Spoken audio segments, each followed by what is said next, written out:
In this chapter here, we're going to start to look at metabolism.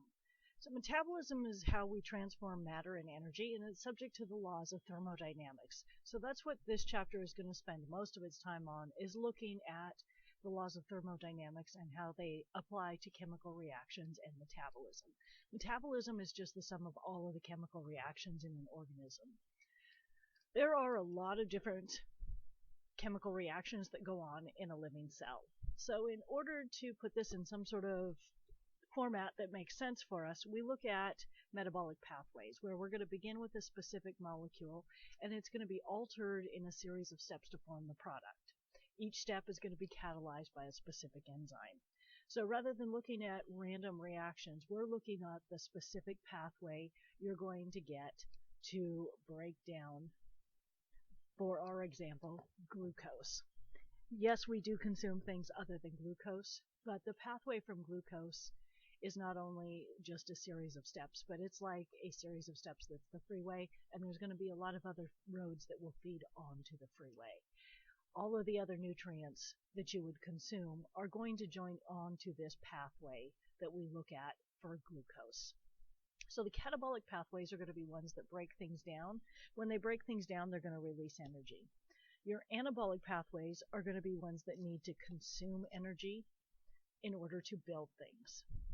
Bioenergetics is just the study of how energy flows through living organisms and goes between these different states. So for forms of energy, first we need to identify what energy is. Energy is the capacity to cause change, and it can be in different formats. Kinetic energy is the energy of motion. When you look at the picture below, you can see that there is a diver that is moving here going down into the water. He's exhibiting kinetic energy at this point because he's movement. Heat or thermal energy is the kinetic energy associated with the random movement of the atoms or molecules. So the more energy they have, the faster they move. Light is also a form of energy. Potential energy is energy due to the location and structure. This diver here on the platform has a high amount of potential energy because where they are located, they can move down and exhibit kinetic energy as they go into the water. This diver here down at the bottom has less potential energy than the one on the platform. In order to get up, they're going to actually have to put some kinetic energy into it to get it back up out of the water and onto the platform. So chemical energy is the potential energy that's available for release in a chemical reaction. When we look at chemical reactions, we need to understand the laws of energy transformation, which is thermodynamics, or the study of energy transformation. The system is the matter under study, and everything outside the system is considered the surroundings. In an isolated system, you're unable to exchange matter or energy with their surroundings. In an open system, energy and matter can transfer between the systems and the surroundings. Most of what you see is going to be an open system. It's actually very difficult to create an isolated system. So if you're going to, say you're going to break down a piece of wood by burning it or combusting it, it's still going to be an open system, and it's going to interact with its surroundings to get oxygen. So when we look at the first law of thermodynamics, it says energy cannot be created nor destroyed, but it can be transferred or transformed. It's the law of conservation of energy. So energy isn't created or destroyed, but it can change the format you see it in. The second law of thermodynamics says during the transfer or transformation, some of the energy is going to become unusable. It's usually going to be as heat, and it makes the universe more disordered. So if you think of having a series of cups lined up on a table, when you pour water from the first cup into the second cup, there's going to be a little bit of water that's left behind in the cup that's unusable. And when each time you transfer the water between cups, there's a little bit that gets left behind, so your volume is going to gradually decrease. That is our unusable energy, is what that would represent. Entropy just measures the disorder or randomness. So every energy transfer or transformation is going to increase the entropy of the universe, because every reaction is going to have a little bit of energy that's going to become unusable, and that is what becomes the entropy. So increased entropy is evident in the physical disintegration of system organized structures, so things do eventually break down. Spontaneous processes are going to be those that occur without the input of energy. For a process to occur spontaneously, it must increase the entropy of the universe. So a process means you don't have to put in energy when it is spontaneous. And anytime a process occurs, you're always going to have some entropy. So when we look at the biological order and disorder, living systems are going to increase the entropy of their surroundings. It's going to take it from more ordered forms from the surroundings and replace them with less ordered forms. So the free energy change in a reaction determines whether or not it occurs spontaneously. So to determine this, we look at Gibbs free energy, which is the portion of a system that can do work when the temperature and pressure are uniform in a system.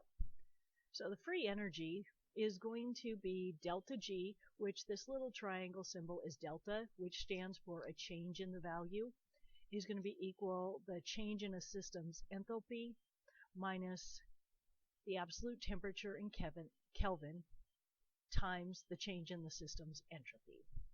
So you're not going to be putting any numbers into this equation here, but what you want to know is that the change in free energy is going to involve looking at the change in the enthalpy, entropy, and the temperature.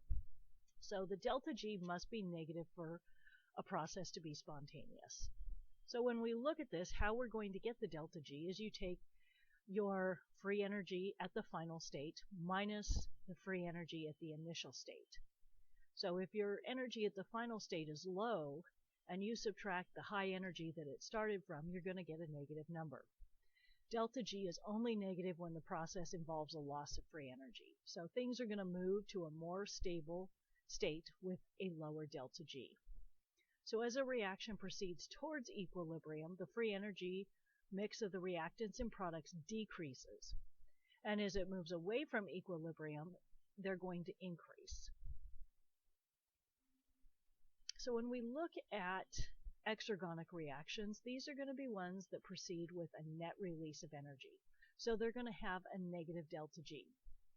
So the negative sign is going to tell you that it's spontaneous. The magnitude of delta G represents the maximum amount of work that the reaction can perform. So if we look at cellular respiration here, you've got glucose plus 6 oxygens is going to react to give you 6 carbon dioxides and 6 waters. The delta G for that reaction is negative 686 kilocalories per mole or negative 2870 kilojoules per mole. So for each mole of glucose, which is 180 grams, that gets broken down under standard conditions. Standard conditions are 1 molarity, 25 degrees Celsius, pH 7. You're going to get 686 kilocalories available for work.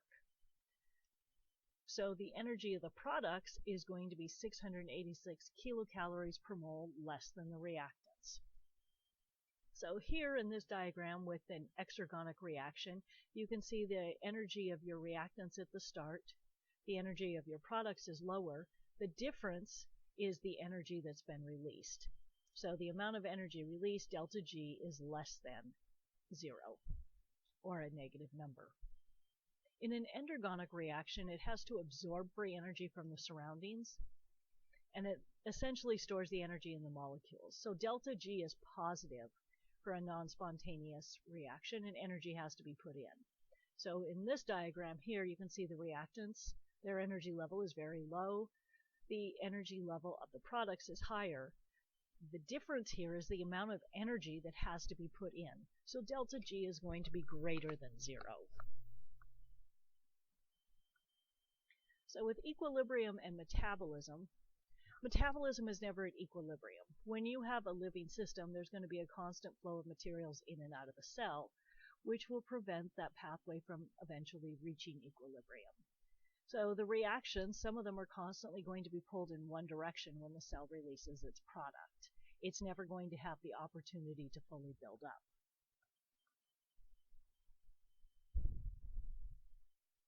So in our reactions, we're going to couple them. And ATP is going to be that agent that we use to power cellular work by coupling the reactions. So chemical work is the push of an endergonic reaction that's not spontaneous. It's the energy you have to put in to get the chemical reaction to occur. Transport work is going to be the energy you have to put in to pump a substance across a membrane against spontaneous movement, which is usually going to be against a concentration gradient. Mechanical work can be things like moving cilia or contracting skeletal muscle. So with energy coupling, you use the exergonic process to drive an endergonic one. It's like going to work, getting your paycheck, and then you use that paycheck to pay your other bills. So when we look at an isolated system here, it's looking at the hydroelectric system for an example. Here you're going to have delta G be negative, and you're going to have the water move down. But once it reaches equilibrium, if they're both at the same level, there is no delta G. It's just zero here. In an open system, which is what your cells would be, here you've got water constantly coming in, but you also have water that's constantly leaving. So the system's interacting with its surroundings, and it's never going to actually reach equilibrium. So this is showing everything in one step. We will tend to use a multi-step system where you're going to take smaller steps and release smaller amounts of energy along the way. You can compare that to a single step system would be like you go to work and once a year you get a paycheck that you have to budget all year long. We operate better on a multi-step system where you go to work and every 2 weeks you get a paycheck that you just budget for a smaller amount of time. The cell's going to do the same thing. So ATP is adenosine triphosphate. It contains a ribose, adenine, and 3 phosphate groups. The bonds of the phosphate groups get broken by hydrolysis, and the terminal phosphate is broken, and then it becomes ADP. So when you take off the last one, it now becomes adenosine diphosphate. So the reaction is ATP plus water will become ADP plus phosphate. The delta G of that reaction is negative 7.3 kilocalories per mole under standard conditions. Fortunately for the cell is not standard conditions. It's actually going to be more efficient. It's going to have a delta G of negative 13 kilocalories per mole. So it's actually 78% greater under cellular conditions. So this is useful in the cell because the energy released is somewhat greater than most other molecules that are involved. So ATP can perform work several ways. The cell proteins can harness the energy from ATP hydrolysis and use it to perform work. When you have ATP hydrolysis, it couples with endergonic reactions, and it's usually going to involve phosphorylation or the transfer of phosphates from ATP to another molecule. So when you move the ATP, you're generally going to move the energy. So this is your ATP here, your ribose, the adenine, and the 3 phosphate groups. So when you hydrolyze it, what you're doing is pulling off this 3rd phosphate. So transport and mechanical work are nearly always powered by ATP hydrolysis. It's usually going to lead to a change in the protein shape and its ability to bind another molecule. So when you're transporting things, you can see this transport protein changes shape when phosphates attach to it versus when it's not. Here is a motor protein moving a vesicle along the cytoskeletal tract. So when you bring the ATP in, it's going to allow it to start moving, and you'll separate the phosphorus off of the ADP.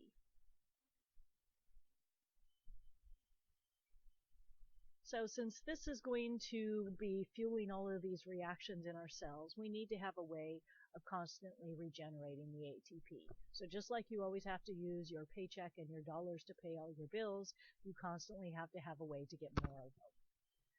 So free energy to phosphorylate ADP is going to come from exergonic reactions that break things down in the cell. So enzymes are going to be important because they can speed up metabolic reactions by lowering the energy barriers. An enzyme is a macromolecule that acts as a catalyst, and it speeds up a reaction without being consumed.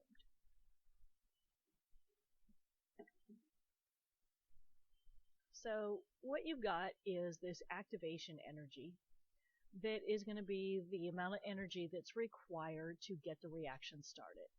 It will contort the reactant molecules so you can actually break the energy of activation. And when you do, you will pass through this transition state. So this graph here below is going to represent the free energy as the reactants are unstable and they are activated and the bonds can be broken.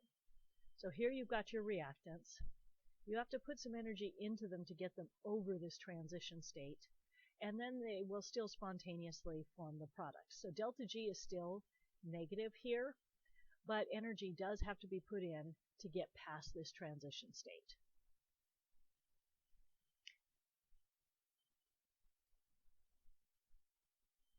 So one of the ways to do this is to put in heat. Heat can make the bonds unstable. It can increase the speed of the molecules and get the reactions to go faster. However, heat is not always a practical option.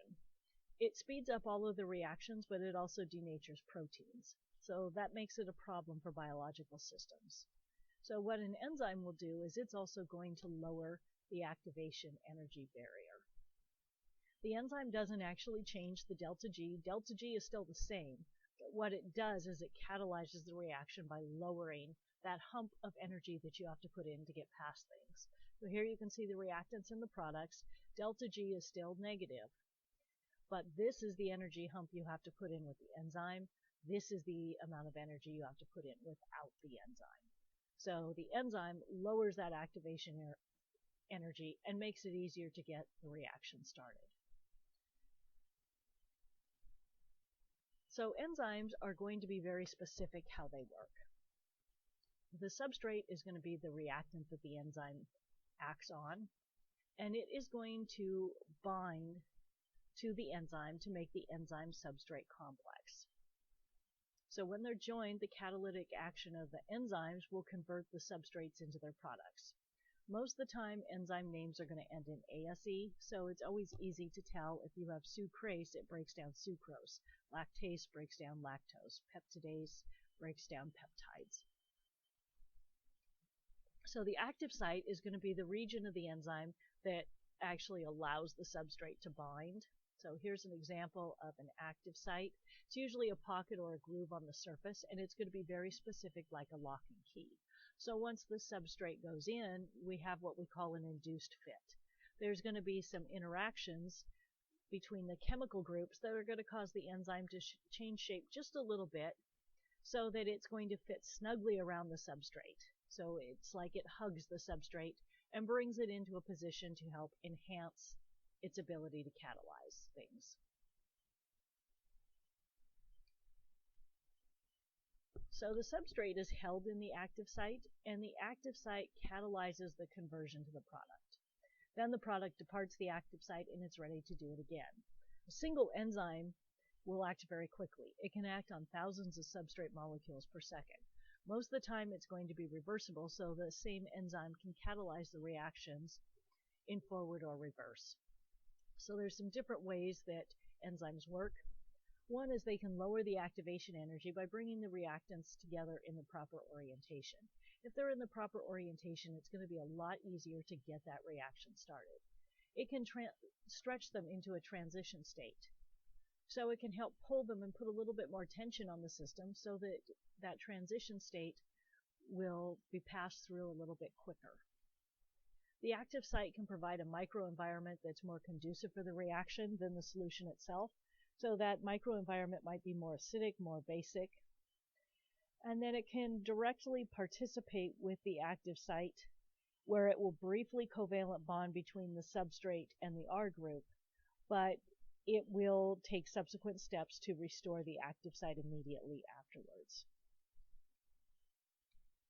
So when we look at the rate of reactions occurring, it's partly a function of the initial concentration of the substrate. So if you've got an enzyme and you keep adding more and more substrate to it, at some point it will become saturated. So say, for example, you've got 10 enzymes. And if you're putting in 5 substrates at a time, the first 5 are going to go at a rate of 5 per minute. If we add in more, you could increase it to 10 per minute because there are 10 enzymes available. If you put in 15, there's still only a maximum of 10 sites that can be operated on in a minute. So it will speed things up to a certain rate, but only to the extent that once all of the enzymes are saturated, it's no longer going to speed things up anymore. So enzyme activity is going to be sensitive to its environment.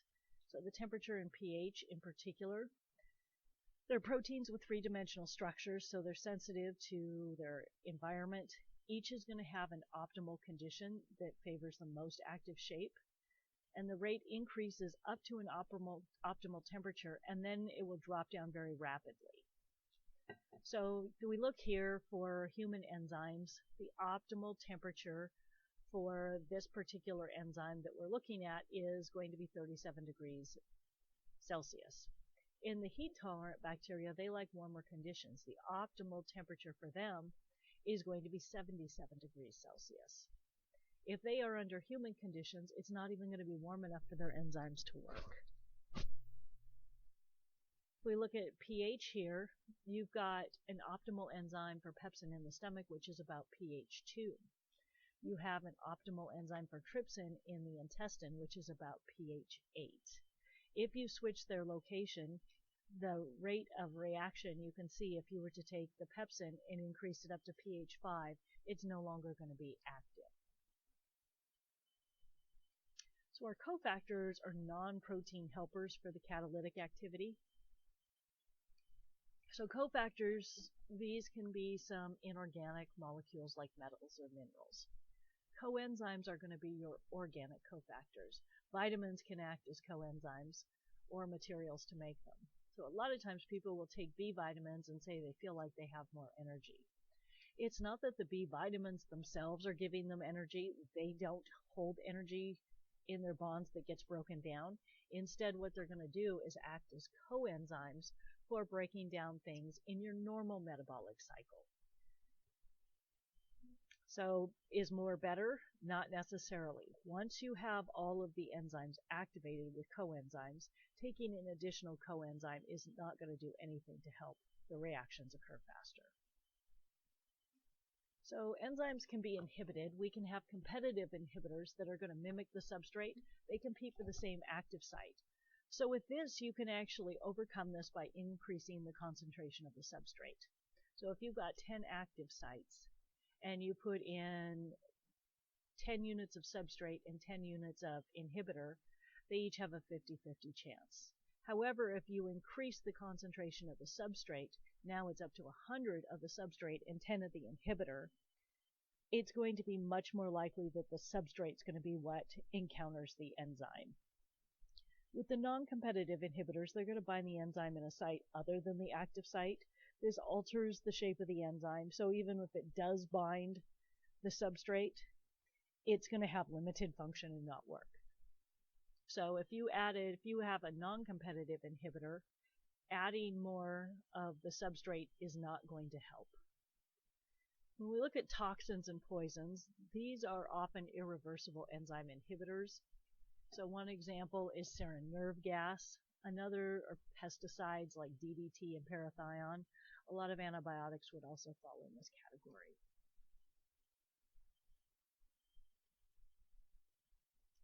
So when we go to regulate enzymes, this is part of what helps to control metabolism. Allosteric regulation means that protein's function at one site is going to be affected by the binding of a regulatory molecule to a separate site. And that regulatory molecule may stimulate or inhibit the enzyme. Most enzymes are allosterically regulated. They're constructed of 2 or more subunits that are each going to have their own active site.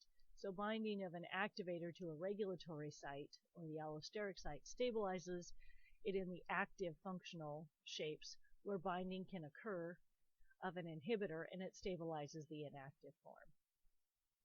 When you have fluctuations in the concentration of regulators, this can influence the response of the activity of enzymes. So a substrate molecule binding one active site may also stimulate catalysis of multi-subunit enzymes affecting other active sites. So for example, if we look at hemoglobin, when you bind the first oxygen, it's going to cause it to become more stable and it will be more likely to bind additional oxygens. Cooperativity, this is when a substrate causes an induced fit in one subunit, can trigger the same favorable shape in all the other subunits of the enzymes. So this amplifies the response. It can prime the enzyme. Hemoglobin in the vertebrate is an example of cooperativity. When you bind oxygen, it's actually going to increase the affinity for binding even more oxygen in the future. So the identification of the allosteric regulators has been difficult. They're hard to isolate, but we figure they're probably widespread. Feedback inhibition, this is another way to regulate enzymes. Here you've got a metabolic pathway that gets switched off by the inhibitory binding of its end product. So we've got this enzyme here, and it's going to go through a series of steps to end up with this product. As long as this product is continually being removed, this process is going to continue on. However, if it starts to build up, this can bind to another molecule and make the active site unavailable, and it will work to inhibit and shut down production of that product. So other ways we can regulate this, there is specific locations of enzymes within the cell. So they're not floating around randomly. Being that the cell is compartmentalized, this can help bring order to the metabolic pathways. It can facilitate the sequence of reactions, so things move from step 1 to step 2 to step 3 and so on.